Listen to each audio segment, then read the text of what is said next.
جتنے بھی علماء تسنن اہل تسنن نے پڑھ لیں، سب نے یزید سے متعلق کیا کہا ہے، امام حاکم نیشابوری نے کیا لکھا ہے، امام احمد ابن حنبل نے کیا لکھا ہے۔ امام احمد ابن حنبل نے کہا کہ میں یزید ابن معاویہ کو کافر سمجھتا ہوں، اور اگر کسی کو یزید ابن معاویہ کے کفر میں ذرہ برابر شک ہو تو میں اس کو واجب اللعن سمجھتا ہوں۔ جناب آلوسی صاحب تفسیر روح المعانی، انہوں نے اپنی تفسیر میں کیا لکھا ہے یزید سے متعلق؟ حتیٰ ابن خلدون متعصب ہیں لیکن انہوں نے کیا لکھا ہے؟ امام شمس الدین ذہبی نے کیا لکھا ہے؟ اب آ کے چونکہ لوگوں نے سوچنا شروع کر دیا، اور سوشل میڈیا کی وجہ سے جو بیداری شروع ہوئی، لوگوں نے یہ سوچنا شروع کیا کہ یزید جو اس کردار کا مالک تھا، جو بندر نچاتا تھا، جس سے متعلق تمام مورخین نے لکھا کہ خلاف فطرت افعال کا مشاہدہ کرتا تھا، میں کنایے میں کہہ سکتا ہوں نا، خلاف فطرت یعنی ایسا ذہنی مریض، نفسیاتی مریض، روحی مریض، مسند ختمی مرتبت پر یہ جرثومہ خلاف فطرت افعال یعنی قوم لوط کا عمل اپنی موجودگی میں کرا کر اس سے لذت حاصل کرتا تھا۔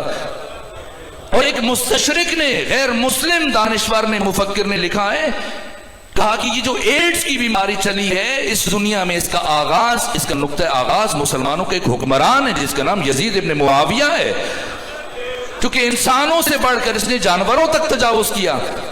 ابو القیس جسے سرخ عبا پہناتا تھا، یہ بندر اپنے ساتھ بٹھاتا تھا، گھوڑے پر بٹھاتا تھا، اس کی شان میں لوگوں سے قصیدے اور منقبتیں لکھواتا تھا، اور اس کی موت پر اسلامی پرچم سرنگوں کر دیا گیا اور 3 دن مسلسل سوگ منایا گیا۔ ابو القیس مر گیا، کون؟ یزید کا بندر۔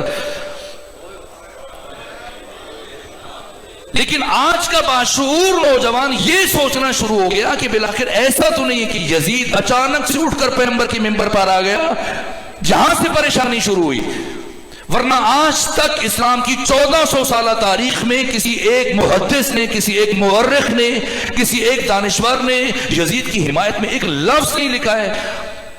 سب نے یا تو یزید کو کافر قرار دیا یا نیچے اترے اور اس کو فاسق اور فاجر قرار دیا۔ امام ابو حنیفہ جن کے مسلک کے پیروکار پاکستان میں زندگی گزار رہے ہیں، برادران اہل تسنن جو پاکستان میں امام ابو حنیفہ کی پیروی کرتے ہیں، انہوں نے اتنا کہا کہ نہ کافر کہو نہ مسلمان کہو، خاموش رہو، لعنت نہ بھیجو، لیکن اس کے فسق و فجور میں کوئی شک نہیں ہے۔ انہوں نے بھی یہ لکھ دیا۔